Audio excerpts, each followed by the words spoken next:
Hello friends, कैसे हो सब लोग। आई होप सब लोग अच्छे होंगे, बेहतर होंगे और स्वस्थ होंगे। स्वागत है आपका fairs club learn to lead में। Good morning to all the students. तो आज हम डिस्कस करेंगे 8 मार्च 2022 के बहुत इंपॉर्टेंट करंट अफेयर, जिसमें से आप दो बेस्ट इमेजेस यहाँ पे देख रहे हो, लेकिन बहुत ही इंपॉर्टेंट करंट अफेयर डिस्कस करने वाले हैं, तो वीडियो को बिल्कुल लास्ट तक जो है वो जरूर देखना है। तो स्टार्ट करते हैं 8 मार्च 2022 के बहुत इंपॉर्टेंट करंट अफेयर। लेकिन उससे पहले जितने बच्चे हैं यार, वीडियो को लाइक जरूर करें, शेयर करें मैक्सिमम टू मैक्सिमम। कम से कम यार एक दोस्त को जरूर शेयर कर दिया करो और चैनल को अभी के अभी सब्सक्राइब कर लें। और टेलीग्राम ग्रुप को आप डिस्क्रिप्शन बॉक्स से ज्वाइन कर लें, ताकि हर तरह की नोटिफिकेशन जो है वो आपको मिलती रहे। तो मोस्ट इंपॉर्टेंट क्वेश्चन में पहला क्वेश्चन है, who has been selected to represent India at 2041 climate force Antarctica expedition. मतलब अंटार्कटिका को बचा के रखना है, जो क्लाइमेट का उसके ऊपर इंपैक्ट हो रहा है उसको बचा के रखना है। तो इसको एक नाम दिया गया है 2041 क्लाइमेट फोर्स अंटार्कटिका एक्सपीडिशन का हिस्सा कौन सा इंडियन या कौन सी इंडियन जो है वो बनेगी। और आपने इसमें एक बात याद करनी है जो बहुत कंफ्यूजिंग है, ऐसा नहीं है कि ये 2041 मतलब 2041 में जाके ये अंटार्कटिका एक्सपीडिशन होगी, नहीं। इसका मतलब ये है कि इसका नाम जो है वो 2041 है, ताकि हमने 2041 या 2041 तक का इंपैक्ट जो है वो अंटार्कटिका के ऊपर कम कर देना है। मतलब तब तक हमने अंटार्कटिका को बिल्कुल न्यूट्रल कर देना है, कार्बन न्यूट्रल बना देना है, ये इसका मतलब है। और ये एक्सपीडिशन होनी कब है, ये मार्च 2022 के इसी महीने में होने वाली है।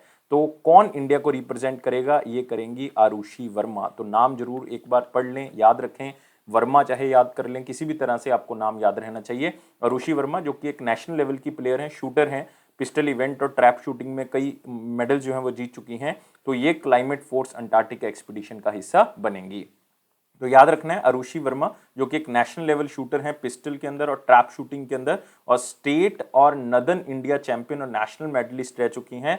और साथ ही साथ बहुत ही फेमस इन्वायरमेंटलिस्ट हैं, जो इन्वायरमेंट को बचाने में जो है वो बहुत बड़ा रोल अपना निभाती हैं। कहाँ से बिलोंग करती हैं, दिल्ली से बिलोंग करती हैं। और साथ ही साथ आपने याद रखना है कि यही वो हैं जो इंडिया को 2041 क्लाइमेट फोर्स अंटार्कटिका एक्सपीडिशन में रिप्रेजेंट करेंगी। और 2041 जो क्लाइमेट फोर्स, जो आप कह सकते हो कि ये अंटार्कटिका एक्सपीडिशन है, ये ग्लोबल इनिशिएटिव है, जिसमें जो लोग पार्टिसिपेट करेंगे उनको ट्रेन किया जाएगा। उनके अंदर जो है ये चीजें डेवलप की जाएंगी कि किस तरह से आपने सस्टेनेबल सोल्यूशन ढूंढने हैं, आपने क्लाइमेट चेंज का इंपैक्ट जो है वो होने से बचाना है, आपने कार्बन न्यूट्रल देश बनाना है, आपने कार्बन न्यूट्रल वर्ल्ड के ऊपर जो है वो फोकस करना है। तो जो भी लोग इसमें हिस्सा होंगे उनको इस बात के लिए ट्रेन किया जाएगा। और साथ ही साथ एक कार्बन नेगेटिव वर्ड जो है वो बार बार इसके अंदर लिया जाता है। कार्बन नेगेटिव का मतलब है कि हमने इस तरह से इंस्पायर करना है अपने आप को और बाकी टीममेट्स को, डेवलपमेंट करनी है, ट्रेनिंग प्रोवाइड करनी है, ताकि जो नेक्स्ट जनरेशन लीडर्स होंगे वो कार्बन नेगेटिव के बारे में सोचें। मतलब हम सस्टेनेबल फ्यूचर के बारे में सोचें। अंटार्कटिका को हमने कार्बन नेगेटिव बना देना है। तो इस प्रोग्राम के अंदर एक और प्रोग्राम स्टार्ट किया गया, जिसका मतलब है leadership on the edge programme. इसके अंदर लोगों में अवेयरनेस क्रिएट की जाएगी, किस तरह से अंटार्कटिका को हम बचा के रख सकते हैं, प्रिजर्व कर सकते हैं, किस तरह से हमने रिसाइकल करना है चीज़ों को, किस तरह से हमने रिन्यूएबल एनर्जी का यूज़ करना है, और हमने ऐसे सॉल्यूशंस ढूंढने हैं जो कि फ्यूचर जनरेशन के लिए भी हम आज के रिसोर्सेज को बचा के रख सकें और क्लाइमेट चेंज का इम्पैक्ट जो है वो उनके ऊपर ना पड़े। ये 12 दिन का एजुकेशनल जर्नी रहेगा, जिसमें आप कह सकते हो ये जितने भी मेंबर हैं ये साउथ पोल की तरफ जाएंगे। ये अंटार्कटिक सी एक्सपीडिशन जो है वो रहेगी, अंटार्कटिका वाले एरिया में जो है वो जाएंगे। और ये कहेंगे बाय शिप जो है वो जा रहे हैं। इसको नाम दिया जाता है last great wilderness of the earth. तो आप थोड़ा सा इसको याद रख सकते हैं। लेकिन ये क्लाइमेट फोर्स जो एक आप कह सकते हो ये अंटार्कटिका एक्सपीडिशन है, ये एक 7 साल की कमिटमेंट है, जिसमें हम 360 million of tons carbon dioxide जो है वो एटमॉस्फेयर में से खत्म करेंगे। मतलब हमने कार्बन डाइऑक्साइड को एटमॉस्फेयर में से निकालना है, ताकि वो हमारे इन्वायरमेंट को, मतलब क्लाइमेट चेंज का कोई भी इंपैक्ट जो है वो ना पड़े। और 2041 क्लाइमेट फोर्स जो है वो इसके नाम से जो है वो जानी जाती है, क्योंकि 2041 तक हमने अंटार्कटिका को दोबारा से रिस्टोर करना है जैसे वो पहले था, इसलिए मतलब ये नाम जो है वो दिया गया है। और इसमें जो भी पार्टिसिपेंट्स होंगे उनको ये पूरा कोर्स कराया जाएगा और उनको ग्रेजुएट कहा जाएगा एम्बेसडर्स फॉर अंटार्कटिका के लिए, एम्बेसडर्स फॉर अंटार्कटिका के लिए। तो नाम याद रखोगे, आरुषि वर्मा।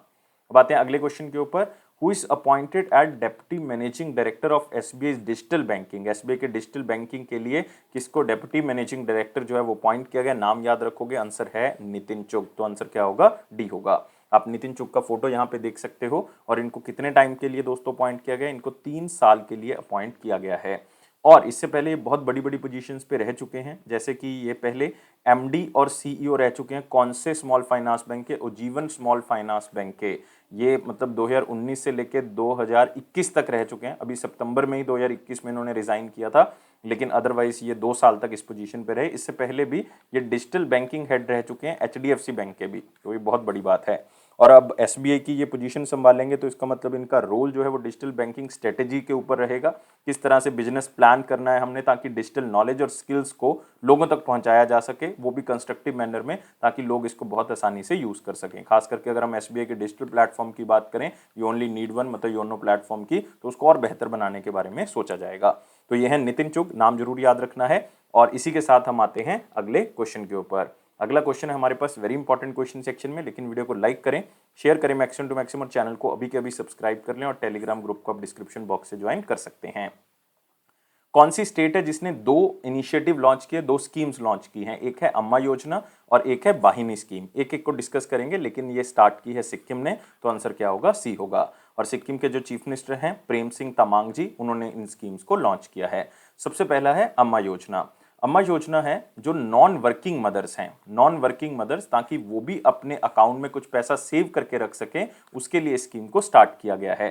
तो अम्मा योजना के तहत जो है सेविंग करने के लिए नॉन वर्किंग मदर्स के लिए, तो स्टेट गवर्नमेंट जो है वो उनको 20,000 रुपए हर मदर को जो है उनके बैंक अकाउंट में ट्रांसफर करेगी, ताकि वो अपनी जरूरत की जो चीजें हैं वो खरीद सके, आगे कोई काम अगर करना चाहती हैं तो वो कर सकती हैं।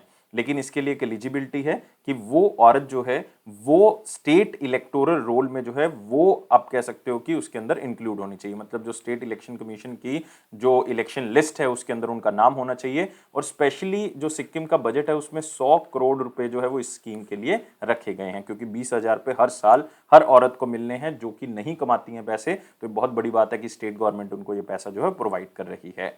इसी के साथ एक वाहिनी स्कीम है, ये बेसिकली गर्ल्स स्टूडेंट्स के लिए, खास करके 9th कक्षा से ऊपर ऊपर जो लड़कियां हैं, और उनका ड्रॉप आउट जो है वो बहुत ज़्यादा है, क्योंकि आप कह सकते हो कि सैनिटरी नैपकिन्स की अवेलेबिलिटी नहीं है मार्केट के अंदर, या उनके पास इतने ज़्यादा पैसे नहीं है कि वो सैनिटरी नैपकिन को खरीद सकें और हेल्थ और हाइजीन का वो अपना ध्यान रख सकें। तो इसीलिए ये स्कीम स्टार्ट की गई है। इसके अंदर जो है वो ये ड्रॉप आउट रेट कम किया जाएगा, जो इस वजह से होता है।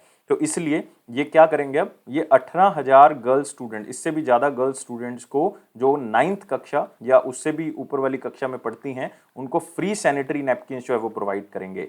इवन स्टेट गवर्नमेंट ने यह भी कहा है कि जितने स्कूल्स हैं उनमें भी हम सैनिटरी नैपकिन वेंडिंग मशीन्स जो हैं वो लगाएंगे, ताकि लोगों में अवेयरनेस क्रिएट हो सके, खास करके गर्ल्स में अवेयरनेस क्रिएट हो सके कि किस तरह से हमने अपने मेंस्ट्रुअल साइकिल का ध्यान रखना है और किस तरह से हमने सैनिटरी नैपकिन का यूज जो है वो करना है। तो इससे क्या होगा, हेल्थ और हाइजीन भी इंप्रूव होगा, ड्रॉप आउट रेशो भी जो है वो कम होगा, बच्चे अच्छे से जो है वो पढ़ सकेंगे। तो एक स्कीम जो है मदर्स के लिए, एक जो है वो गर्ल्स स्टूडेंट्स के लिए। दोनों स्कीम सिक्किम ने स्टार्ट की हैं। सिक्किम के चीफ मिनिस्टर जो है वो प्रेम सिंह तमांग जी हैं, याद रख सकते हो, और यहाँ के गवर्नर हैं गंगा प्रसाद, गंगा प्रसाद। इसी के साथ आते हैं अगले क्वेश्चन के ऊपर। Who has won the first prize in इस्पात राजभाषा अवार्ड फॉर 2018-19 और 2020-21? किसको ये अवार्ड दिया गया, जिसको कहा जाता है इस्पात राजभाषा अवार्ड? ये 2018-19 के लिए भी और 20-21 के लिए भी इस कंपनी को ये अवार्ड मिला है, और ये कंपनी है नेशनल मिनरल डेवलपमेंट कॉर्पोरेशन। तो आंसर हमारे पास क्या होगा? बी होगा। तो आप यहाँ पे देख सकते हैं नेशनल मिनरल डेवलपमेंट कॉर्पोरेशन को पहला प्राइज मिला है राजभाषा अवार्ड 2018-19 के लिए, और इनको एक राजभाषा प्रेरणा अवार्ड भी मिला है 19-20 के लिए। तो 18-19, 20-21, 19-20, मतलब तीनों सालों के लिए जो है ये राजभाषा अवार्ड मिला। लेकिन एक राजभाषा अवार्ड है, एक राजभाषा प्रेरणा अवार्ड है, ये दोनों अलग अलग अवार्ड हैं। और सुमित देव जी, जो कि चेयरमैन और मैनेजिंग डायरेक्टर हैं नेशनल मिनरल डेवलपमेंट कॉर्पोरेशन के, उन्होंने इस अवार्ड को रिसीव किया। किससे? रामचंद्र प्रसाद सिंह से, जो कि यूनियन मिनिस्टर हैं स्टील के। ये राज्यसभा से मेंबर हैं दोस्तों, कौन सी स्टेट से? बिहार से। और साथ ही साथ आपने याद रखना है कि एक और ऑर्गेनाइजेशन है जिसका नाम है मॉयल, मॉयल लिमिटेड, जो कि एक mini Ratna government owned company है, जो कि मैंगनीज ओर जो है उसके लिए फेमस है, तो उसकी माइनिंग करती है। उनको इस्पात राजभाषा सम्मान अवार्ड मिला है 2018-19 और 19-20 के लिए। तो याद रखना है, एक है राजभाषा अवार्ड, एक है राजभाषा प्रेरणा अवार्ड, एक है राजभाषा सम्मान अवार्ड, ये तीनों अलग अलग हैं। तो तो लेकिन आपके पास ऑप्शंस दो ही हैं, चाहे राजभाषा अवार्ड पूछ लें चाहे प्रेरणा अवार्ड पूछ लें, वो तो मिला है नेशनल मिनरल डेवलपमेंट कॉर्पोरेशन को, लेकिन अगर सम्मान पूछ लें तो वो मिला है मॉयल लिमिटेड को। और मॉयल जो है वो लार्जेस्ट प्रोड्यूसर है मैंगनीज का, किसका, मैंगनीज का। और ये इंडिया में 11 अलग अलग तरह की माइंस में से मैंगनीज को निकालता है, खास करके जो महाराष्ट्र और मध्य प्रदेश में फैली हुई हैं। तो इसलिए आपने थोड़ा सा याद रखना है। और ये अवार्ड किसने दिया है, मैं पहले ही बता चुका हूँ, यूनियन मिनिस्टर स्टील के रामचंद्र प्रसाद जी, उन्होंने ये इस्पात राजभाषा सम्मान अवार्ड जो है वो दिया है, साथ में सर्टिफिकेट दिए हैं 3 सालों के लिए, 18-19 के लिए, 19-20 के लिए और 20-21 के लिए भी। और ये अवार्ड मिनिस्ट्री ऑफ स्टील की तरफ से दिए गए हैं। साथ में ये अवार्ड इसलिए दिए गए हैं ताकि ऑफिशियल लैंग्वेज का बहुत ही अच्छे से उन्होंने यूज किया, इसके लिए अवार्ड जो है वो सम्मानित किए गए। इसी के साथ आते हैं अगले क्वेश्चन के ऊपर, who has started the assembly of Europa clipper spacecraft. क्योंकि जो स्पेसक्राफ्ट है उसके पार्ट्स जो हैं वो अलग अलग जगह से आएंगे, तो उनकी असेंबली जो है वो स्टार्ट हो चुकी है। और ये नया स्पेसक्राफ्ट जब पूरा तैयार हो जाएगा तो यूरोपा क्लिपर मिशन में जो है वो इसका यूज किया जाएगा। और ये असेंबली जो है वो कौन सी ऑर्गेनाइजेशन, कौन सी स्पेस एजेंसी ने स्टार्ट कर दी है, यह है दोस्तों नासा, मतलब यूएसए की space agency national aeronautics and space administration ने जो यूरोपा क्लिपर स्पेसक्राफ्ट के पार्ट्स हैं उनको जोड़ना स्टार्ट कर दिया, उसको इकट्ठा करना स्टार्ट कर दिया है, क्योंकि वो यूरोपियन या यूरोपा क्लिपर मिशन के अंदर जो है वो यूज होगा। तो बहुत इंपॉर्टेंट है, इसमें यह पता होना चाहिए कि यूरोपा जो क्लिपर मिशन है ये कौन से ईयर में जो है वो लॉन्च किया जाएगा, ये 2024 में जो है वो लॉन्च किया जाएगा। और ये पूरा का पूरा स्पेसक्राफ्ट जो डिजाइन और कंस्ट्रक्ट करेगा वो एक कंपनी या एक लेबोरेटरी करेगी, उसका नाम है Johns Hopkins applied physics laboratory, जो कि नासा के अंतर्गत ही आती है। लेकिन अब क्वेश्चन ये आता है कि ये मिशन काम क्या करेगा। तो यूरोपा क्लिपर मिशन नाम से पता लग रहा है एक यूरोपा के लिए इस मिशन को बनाया गया है। यूरोपा क्या है, यूरोपा को स्कैन करेगा, जो कि वन ऑफ दी सैटेलाइट है या वन ऑफ दी मून है, किसका, यूपिटर का, मतलब यूपिटर प्लैनेट का एक मून है और उस मून का नाम है यूरोपा। उसको स्कैन करने के लिए, उसके बारे में जानने के लिए ये मिशन लॉन्च किया जाएगा। लेकिन इसी के साथ यूपिटर के जो और मून हैं जैसे ईओ, गैनीमेड, कैलिस्टो, इनकी भी साथ में जो है वो जांच होगी, ताकि क्या ये रहने योग्य हैं ये हमें बता सकता है।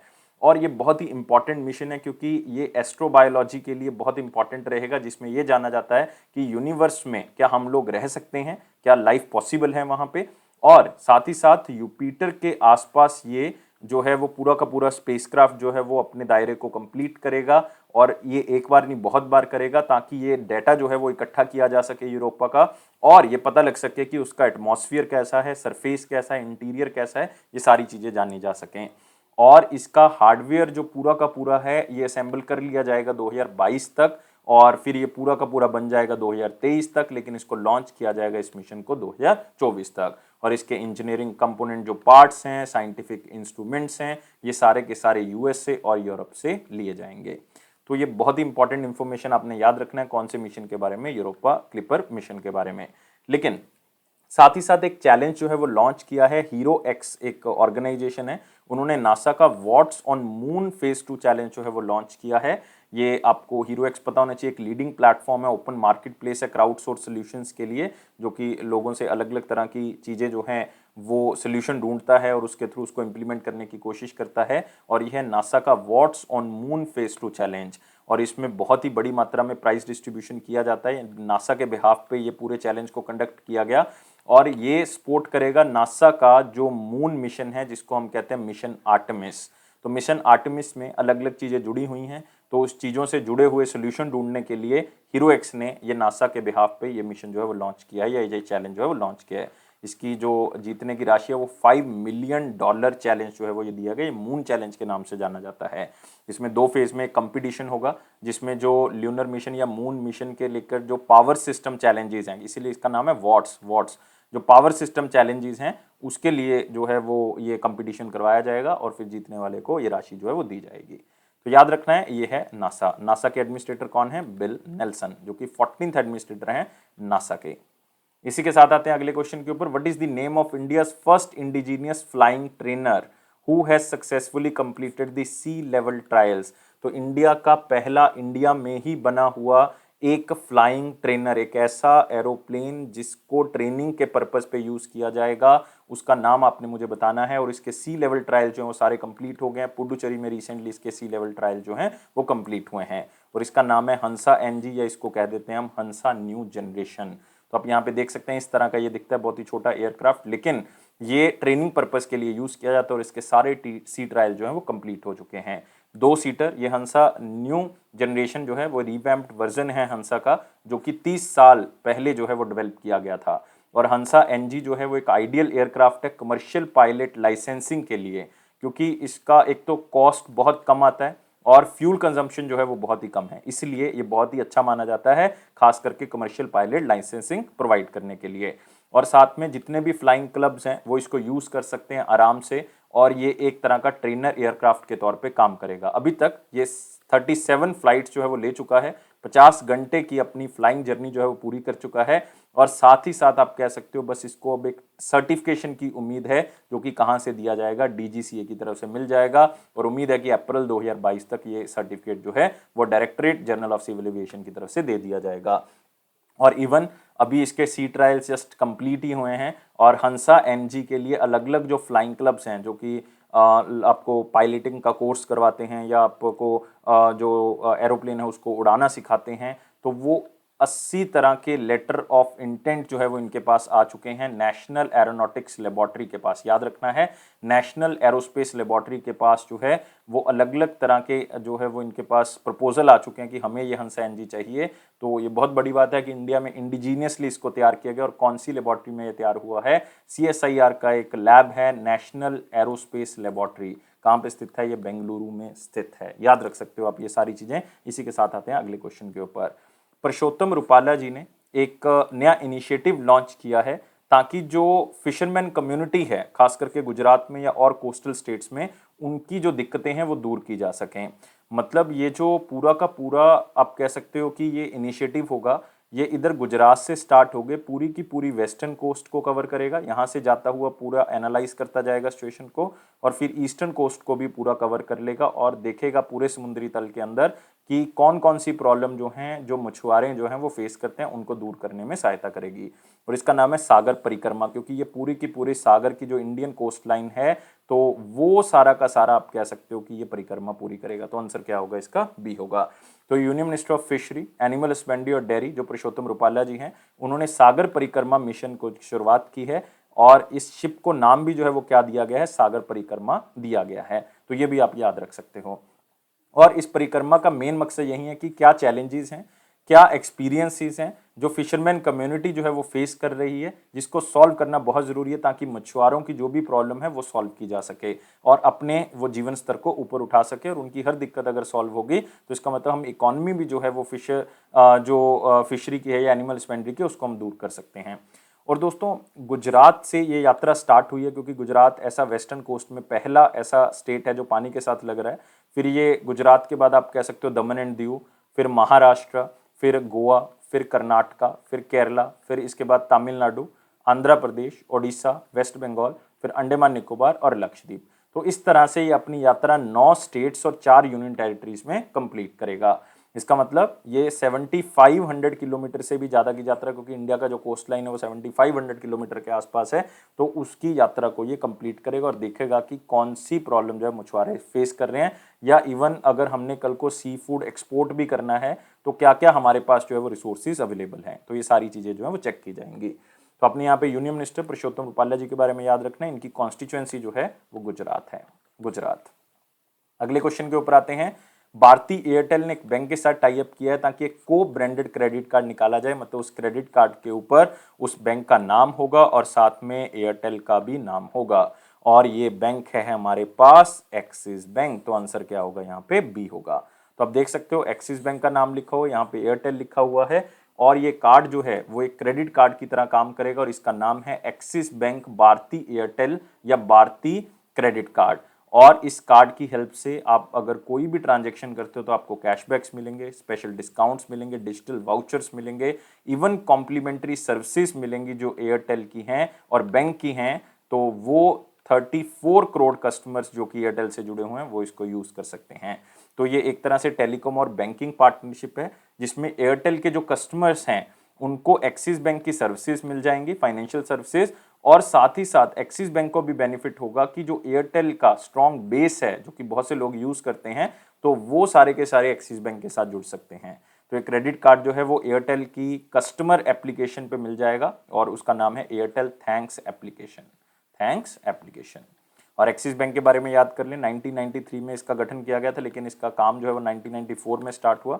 इसका हेडक्वार्टर मुंबई में है और इसके एमडी और सीईओ अमिताभ चौधरी हैं और टैगलाइन है बढ़ती का नाम जिंदगी, बढ़ती का नाम जिंदगी। अगले क्वेश्चन के ऊपर आते हैं, कौन सी मिनिस्ट्री ने एक डोनेट ए पेंशन प्रोग्राम जो है वो लॉन्च किया है और कौन सी स्कीम के तहत? प्रधानमंत्री श्रम योगी मानधन योजना के तहत। तो आपने याद रखना है कि ये इनिशिएटिव जो है वो भूपेंद्र यादव जी ने लॉन्च किया है और ये हैं union minister of labour and employment के यूनियन मिनिस्टर। तो ये आता है ministry of labour and employment के अंदर डोनेट ए पेंशन नाम से एक इनिशिएटिव जो है वो लॉन्च किया गया है ताकि जो लोग हैं वो अपनी पेंशन फंड में कुछ जो है वो हिस्सा कंट्रीब्यूट कर सकें अपने सपोर्ट स्टाफ के लिए। याद रखना है, अपने सपोर्ट स्टाफ के लिए कुछ हिस्सा अपनी पेंशन का कंट्रीब्यूट कर सकें, पेंशन फंड में कंट्रीब्यूट कर सकें। तो ये इनिशिएटिव जो है वो prime minister Shram Yogi Maandhan scheme के तहत किया गया है। इससे लोगों को प्रोत्साहन मिलेगा कि वो कुछ प्रीमियम जो है वो डोनेट कर सकें अपने सपोर्ट स्टाफ के लिए, मतलब कुछ पैसा जो है वो उनके पेंशन फंड में डोनेट कर सकें, चाहे वो डोमेस्टिक वर्कर्स हैं, चाहे ड्राइवर हैं, उनके हेल्पर हैं, केयर गिवर हैं, नर्सिस हैं, हाउस होल्ड हैं, या कोई भी है जो भी उनके साथ है जो अनऑर्गेनाइज्ड वर्कर में आ जाता है, तो उनके पेंशन फंड में कुछ कॉन्ट्रीब्यूट किया जा सके। और ये डोनेशन मिनिमम टू मिनिमम 660 रुपये होगी और मैक्सिमम टू मैक्सिमम 2400 होगी, डिपेंड करता है कि एज कितनी है बेनिफिशियरी की। तो अगर आपका कोई सपोर्ट स्टाफ है, आप जो है वो उनके पेंशन फंड में जो है वो कुछ पैसा डोनेट कर सकते हैं। और आपने एक बात इसमें जरूर याद रखनी है, क्योंकि ये प्रधानमंत्री श्रम योगी मानधन योजना के तहत इसको लिया गया है, तो इसको 2019 में स्कीम को स्टार्ट किया गया था, खास करके अनऑर्गेनाइज्ड वर्कर्स को सिक्योर करने के लिए, क्योंकि अनऑर्गेनाइज्ड वर्कर्स की कोई पेंशन नहीं है, लाइक वो ऑर्गेनाइज सेक्टर की तरह कोई उनका ईपीएफ अकाउंट नहीं है, ना ही वो इनकम टैक्स पेयर हैं, कि उनकी सैलरी जो है वो 15,000 से अगर कम है और वो 18 से 40 साल के बीच में है, तो उनके लिए ये स्कीम जो है वो स्टार्ट की गई थी, ताकि सरकार जो है वो उनको 3,000 रुपये महीना 3,000 रुपये महीना पेंशन मिल जाए 60 साल के बाद, जब वो रिटायर होंगे या चले जाएंगे। तो ये बहुत ज़रूरी था। तो अनऑर्गेनाइज वर्कर भी जो है वो उनको पेंशन मिल सकती है, सैलरी 15,000 से कम है तो उनके लिए था। तो अब उनके अकाउंट में अगर कोई डोनेट करना चाहता है तो ये बहुत ही इंपॉर्टेंट है और उनके जीवन स्तर को ऊपर उठाया जा सकता है रिटायरमेंट के बाद भी। और अगर मान लो लाइक आपको पेंशन मिल रही है तो आपकी उस टाइम पे डेथ हो जाती है, तो आपका जो फैमिली में आपका स्पाउस होगा उसको अगली पेंशन जो है वो मिलनी स्टार्ट हो जाएगी। वो उतनी नहीं मिलेगी लेकिन 50% जो है वो मिलेगी। तो ये स्कीम को आपने खास तौर से याद रखना है। और भूपेंद्र यादव के जे बारे में याद रखें, ये राज्यसभा के मेंबर हैं राजस्थान से।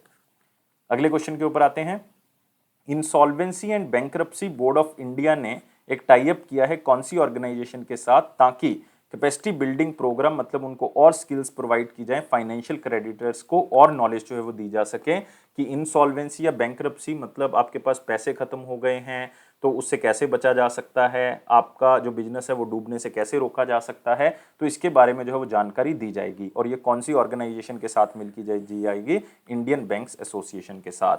तो insolvency and bankruptcy board of India, जो कि एक इंसॉल्वेंसी रेगुलेटर है, जो कि ये देखता है कि कौन सी कंपनी जो है वो डूब रही हैं, खत्म हो रही हैं, या कौन सी बैंकरप्ट हो रही हैं, पैसे खत्म हो रहे हैं, लोन लिया हुआ है पैसा नहीं लौटा पा रही हैं, तो इंडियन बैंक एसोसिएशन के साथ कैपेसिटी बिल्डिंग प्रोग्राम्स जो हैं वो करेंगी। फाइनेंशियल क्रेडिटर्स को बताएंगे, जो पैसा देते हैं उनको ये बताया जाएगा कि किस तरह से आपने सारी चीजें चेक करनी है, इंसॉल्वेंसी के बारे में, बैंकरप्सी के बारे में, या इससे रिलेटेड जो भी चीजें हैं, तो ये इंडियन बैंक एसोसिएशन के साथ मिलकर करेंगी। लेकिन सबसे जरूरी है इसमें आईबीसी कोड या इंसॉल्वेंसी एंड बैंकरप्सी कोड, इसको हम कह देते हैं। ये 2016 में जो है वो लागू किया गया था और इस कोड का मेन ऑब्जेक्टिव यही था, इस ऑर्गेनाइजेशन का मेन ऑब्जेक्टिव यही था कि जो कॉर्पोरेट लोग हैं, जो बड़ी बड़ी कंपनीज हैं जिनके पास या कंपनी स्टार्ट कर चुके हैं, चला रहे हैं, तो उनके जो एसेट्स हैं उसकी वैल्यू को बढ़ाना और उनके फाइनेंशियल रिस्क को कम करना, ताकि ईज ऑफ डूइंग बिजनेस जो है वो बढ़ सके। तो insolvency and bankruptcy board of India की स्थापना 2016 में की गई थी और इसके करंटली चेयरपर्सन जो है वो रवि मित्तल हैं, रवि मित्तल। अगले क्वेश्चन के ऊपर आते हैं दोस्तों। अगला है, विच बैंक है sanctioned A loan of 1,000 crore रुपए का Jammu and Kashmir infrastructure development finance corporation को दिया, ताकि इंफ्रास्ट्रक्चर जो है वो अच्छे से बूस्ट हो सके। सिंपल क्वेश्चन है, स्टैटिक क्वेश्चन है, स्पेशली मैं बैंकिंग स्टूडेंट्स के लिए कवर कर रहा हूं और ये है इंडियन ओवरसीज बैंक। तो आंसर यहाँ पे क्या होगा? सी होगा।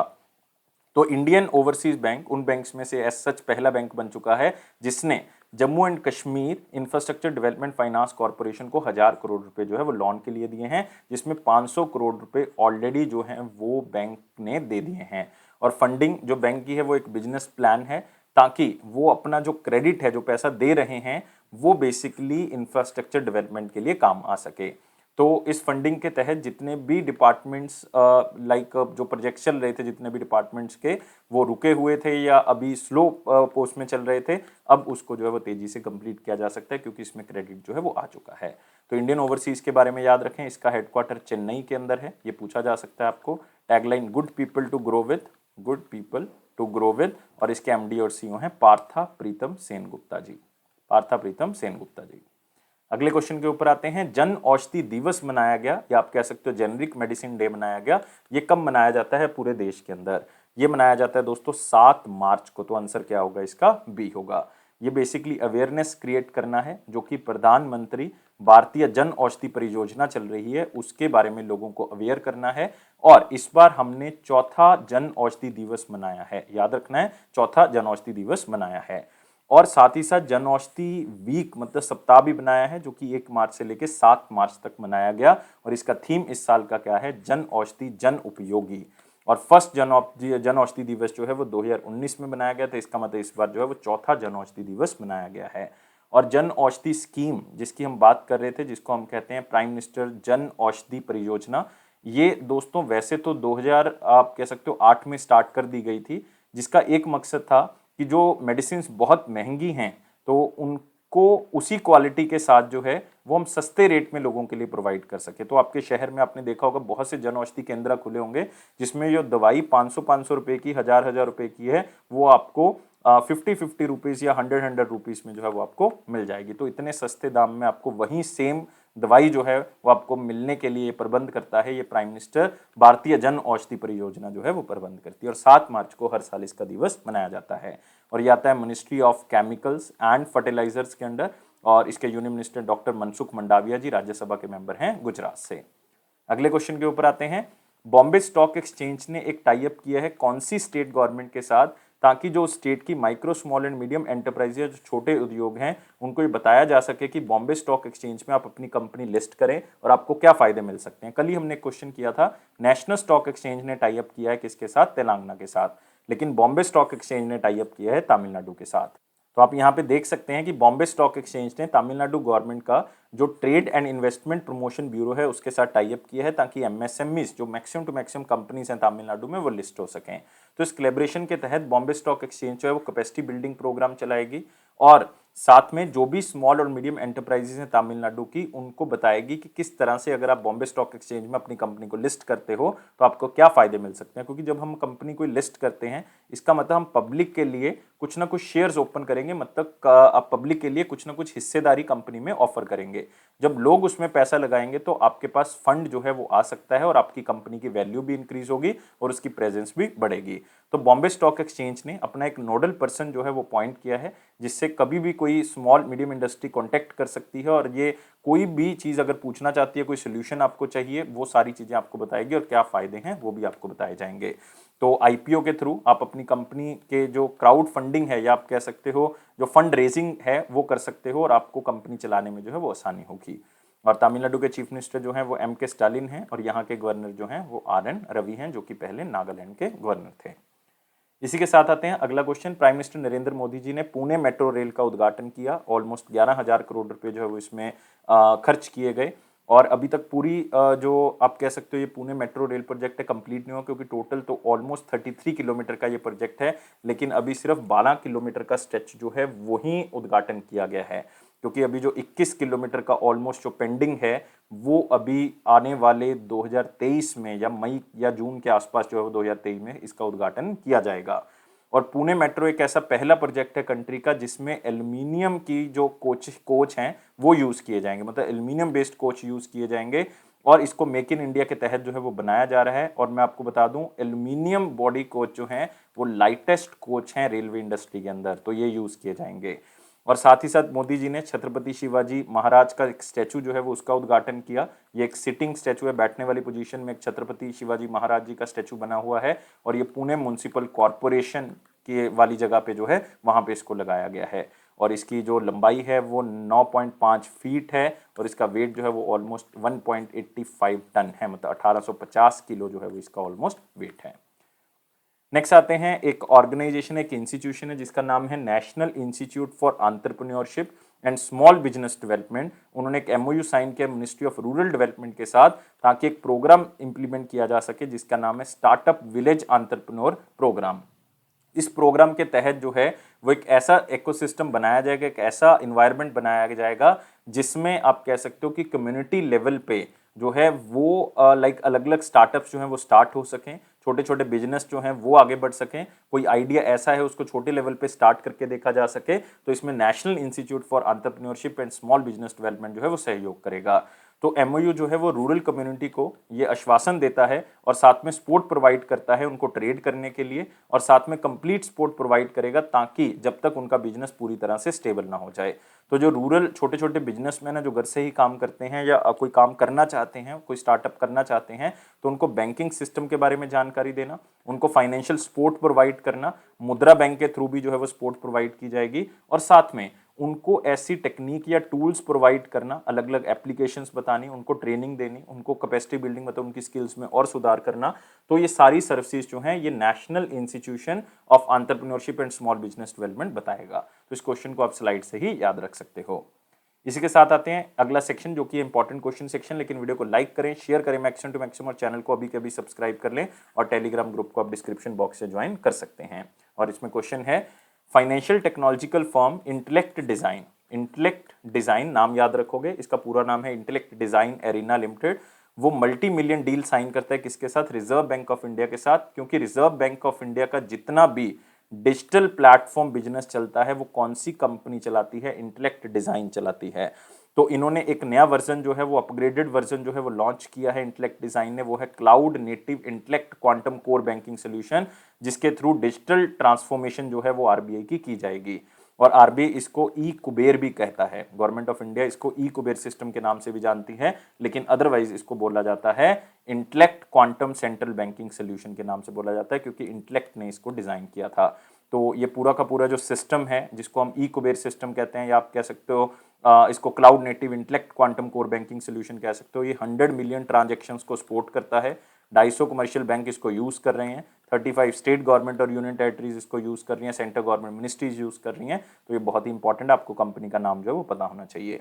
इसी के साथ आते हैं वन लाइनर इंपॉर्टेंट पॉइंट में, जिसमें पहला है, नासा ने यूरोपा क्लिपर स्पेसक्राफ्ट की असेंबली स्टार्ट कर दी है, जिसको 2024 में लॉन्च करना हम ऑलरेडी कर चुके हैं। भारतीय एयरटेल का एक्सिस बैंक के साथ टाई अप ताकि एक को ब्रांडेड क्रेडिट कार्ड निकाला जा सके, ये भी कर चुके हैं। जन औषधि दिवस 7 मार्च को मनाया गया और इसका सप्ताह 1 से लेकर 7 मार्च के बीच में मनाया गया। नितिन चुग को एसबीआई का digital banking deputy managing director appoint किया गया, ऑलरेडी कर चुके हैं। प्राइम मिनिस्टर मोदी जी ने क्वाड लीडर्स की समिट को वर्चुअली अटेंड किया इंडो पैसिफिक डेवलपमेंट्स के बेसिस पे, खास करके इसमें यूक्रेन के इशू के बारे में बात की गई। तो 4 कंट्रीज आती हैं इसमें, इंडिया आता है तो इंडिया की तरफ से मोदी जी, यूएस से आया तो प्रेसिडेंट जो बाइडन यहाँ पे पहुंचे, और आप कह सकते हो ऑस्ट्रेलिया है इसमें तो स्कॉट मॉरिसन यहाँ पे आए, और यहाँ पे जापान की बात हो रही है तो फ्यूमियो किशिदा, सबने ये मीटिंग जो है वो ऑनलाइन मतलब वर्चुअल मोड में अटेंड की। तो मेन ऑब्जेक्टिव यही है कि इंडो पैसिफिक रीजन के बारे में चर्चा करना, उसको स्टेबल करना, और साथ में इसमें यूक्रेन इशू के बारे में बात की गई। सिक्किम गवर्नमेंट ने 2 इनिशिएटिव लॉन्च किए, एक तो अम्मा योजना जिसमें 20,000 रुपये एक साल में अकाउंट में डाले जाएंगे जो गृहिणी काम नहीं करती, और बहनी स्कीम जिसमें सैनिटरी नैपकिन जो है वो फ्री ऑफ कॉस्ट जो है वो 9th कक्षा या उससे ऊपर की कक्षा वाले बच्चों को, गर्ल्स स्टूडेंट्स को फ्री डिस्ट्रीब्यूट की जाएगी। नेक्स्ट आते हैं 6 और 7 मार्च 2022 का क्वेश्चन बहुत ही सिंपल था। नाबार्ड जो है वो किसको फाइनेंस नहीं प्रोवाइड करता? देखो, नाबार्ड कमर्शियल बैंक्स को प्रोवाइड करता है, रीजनल रूरल बैंक्स को तो करेगा ही करेगा, स्टेट लैंड डेवलपमेंट बैंक्स को भी करता है, सिर्फ एक्सपोर्ट और इंपोर्ट बैंक्स को नहीं प्रोवाइड करता, क्योंकि ये बैंक्स या तो आरबीआई को डायरेक्टली मतलब आरबीआई डायरेक्टली रीफाइनेंस करता है, या गवर्नमेंट ऑफ इंडिया भी इसको रीफाइनेंस करती है डायरेक्टली। तो याद रखना है, आंसर क्या होगा इसका? सी होगा। क्वेश्चन ऑफ द डे के ऊपर आते हैं। क्वेश्चन ऑफ द डे है, कौन सा ऐसे बैंक्स हैं या any banks can start it's branch without permission of RBI in which part of India? Question ऐसा है कि कौन से पार्ट में आपको आरबीआई से परमिशन लेने की जरूरत नहीं अगर बैंक्स जो है वो कोई ब्रांच खोलते हैं।